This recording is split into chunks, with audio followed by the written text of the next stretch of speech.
ইসরায়েলের বিরুদ্ধে কঠোর প্রতিরোধ বলয় তৈরি করেছে ইরান। 2018 সালের মধ্যে দেশটি 10,000-এরও বেশি ব্যালিস্টিক মিসাইল তৈরি করে ফেলবে, এমন তথ্য জানিয়েছে ইসরায়েলের প্রতিরক্ষা বাহিনী আইডিএফ। ইরানকে লক্ষ্য করে ইসরায়েল সাম্প্রতিক হামলার প্রধান টার্গেট ছিল ইরানের পারমাণবিক কেন্দ্রগুলো। সেগুলোতে বিমান হামলা চালায় তেল আবিব, কিন্তু সফলতা অর্জন না করতে পারায় শেষ পর্যন্ত যুক্তরাষ্ট্রের বিমান বাহিনী যোগ দেয় ইরানের ফর্দো, নাতানজ ও ইস্পাহান পারমাণবিক কেন্দ্রে। বোমা ফেলে মার্কিন প্রশাসন। তবে সবচেয়ে গুরুত্বপূর্ণ হলো ইরানের ব্যালিস্টিক কর্মসূচি কতটা ধ্বংস করতে পেরেছে ইসরায়েল।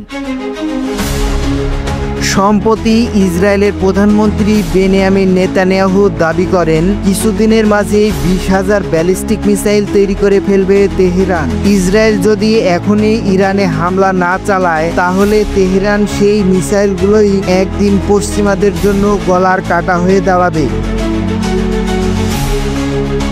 একটি ছকের মাধ্যমে ব্যালিস্টিক মিসাইল কর্মসূচি এগিয়ে নিচ্ছিল ইরান।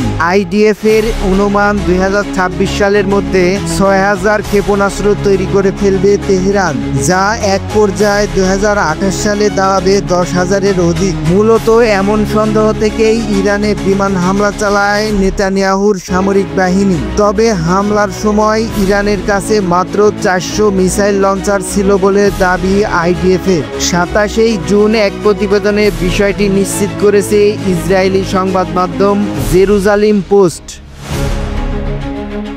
যদিও ইরানের দাবি পুরোটাই ভিন্ন, চলতি বছরের শুরু থেকেই মধ্যপ্রাচ্য জুড়ে উত্তপ্ত ছড়ায় ইরান।